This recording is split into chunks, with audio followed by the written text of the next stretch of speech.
Oi, galerinha, bom dia.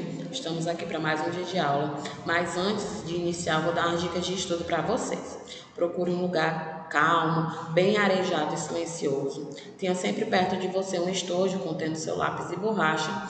Tenha sempre ao seu lado seu material didático, ou seja, seu livro de história e seu caderno. Hoje nós vamos falar um pouco sobre o Bloco Socialista. O fim do socialismo. Veja o que aconteceu com alguma das repúblicas socialistas após a desintegração da União Soviética. A Polônia, o Sindicato Solidariedade foi reabilitado e o conjunto de reformas realizado entre 1989 e 1990, que incluíam o multipartidarismo, conduziram Lech Walesa ao poder.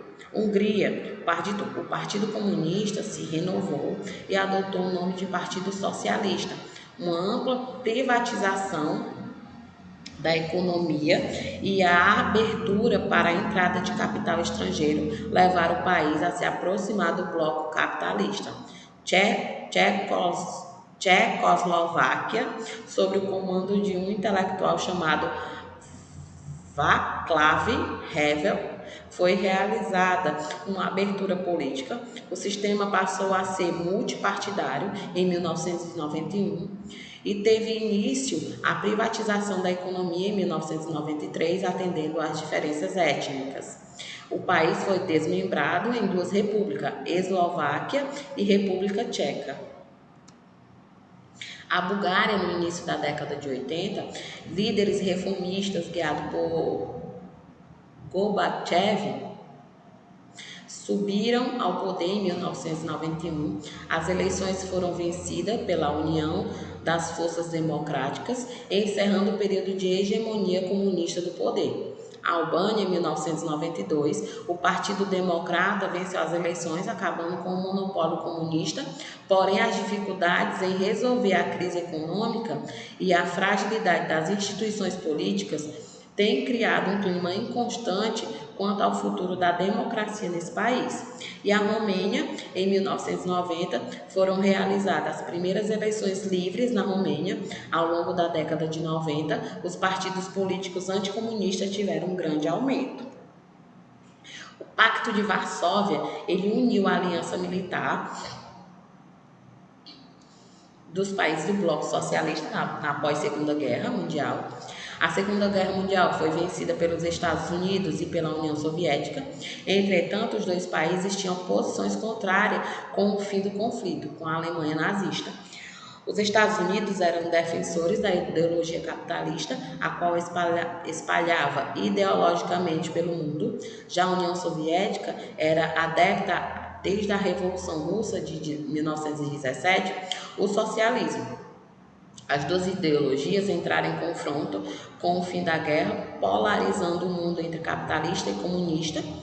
O choque entre as duas potências vencedoras da Segunda Guerra ocorria apenas em um nível ideológico, isso porque ambas possuíam armamentos e condições suficientes para destruírem uma a outra. O medo e a precaução de um novo conflito com proporções extremas criaram um clima de tensão no mundo que impedia um confronto direto. Começava assim a Guerra Fria. Ao final da década de 60, a economia polonesa estava em convulsão. O governo estava completamente endividado em decorrência de vários empréstimos externos e tendo de arrecadar os fundos necessários para pagar os encargos de sua dívida. Ele optou por aumentar os preços de vários produtos. Isso foi o estopim para uma série de greves de trabalhadores. Um pouco antes, em 1978, um papa polonês foi eleito em Roma. Ele seria o primeiro papa não italiano, desde Adriano VI, que morreu em 1523. Em junho de 1979, João Paulo II, o Karol Wojtyła, fez sua primeira visita à Polônia, já com sumo pontífice, celebrou uma missa na Praça da Vitória perante a multidão de 3 milhões de poloneses. Ali estava um homem que havia sido criado sob o regime nazista e que havia sobrevivido ao comunismo. Já não era segredo para ninguém que aquele Papa desprezava o comunismo e iria fazer de tudo para solapar este regime na Polônia. Esta viagem à sua Polônia natal, um franco desafio ao regime comunista, elevou o espírito da nação, algo que culminaria no ano seguinte na formação de um movimento abertamente anticomunista, formado por trabalhadores e operários.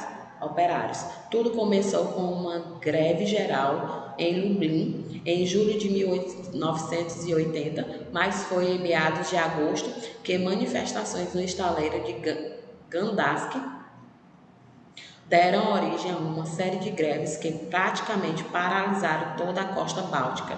Pela primeira vez na história, quase todas as minas de carvão da região da Silésia foram fechadas.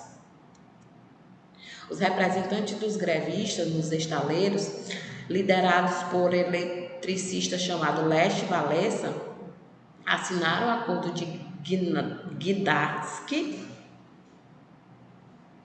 prometendo ao governo que acabariam com as greves se o governo socialista garantissem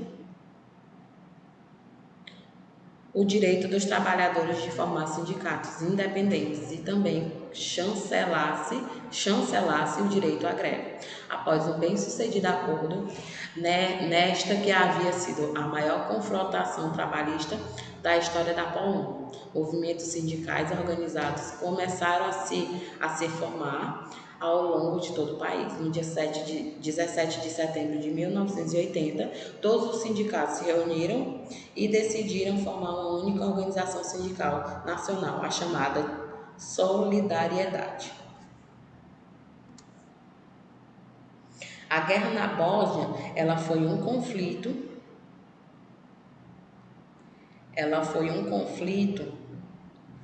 que ocorreu em 1992 e 1995, pela independência da Bósnia, envolveu os três principais grupos étnicos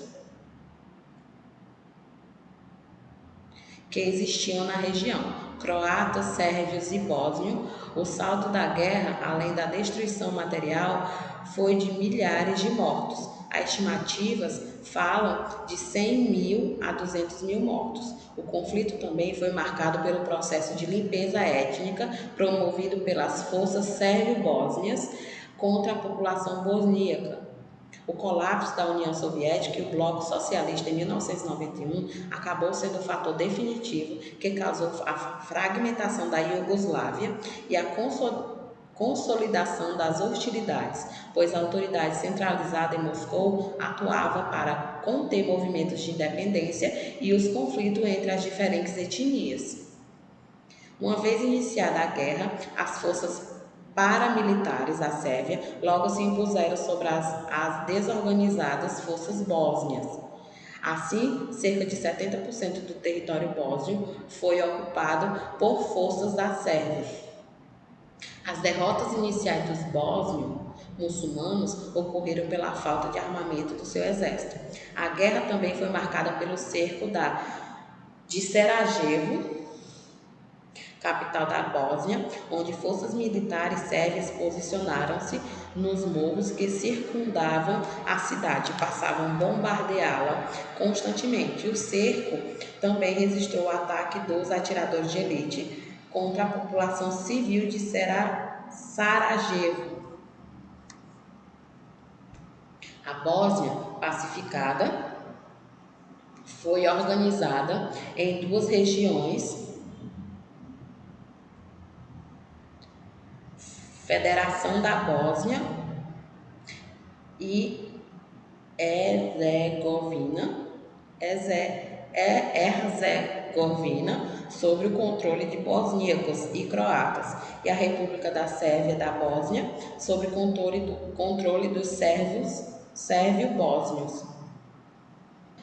E lembrando, galera, que se vocês quiserem rever as nossas aulas, vocês terão todo acesso ao nosso conteúdo acessando www.escolapequenospassos.com.br. Lá vocês encontrarão todo esse conteúdo. E não esqueça, galerinha, de acessar a nossa agenda eletrônica. Lá vocês terão acesso às atividades diárias de vocês. E eu desejo a vocês um bom dia de estudos e até a próxima.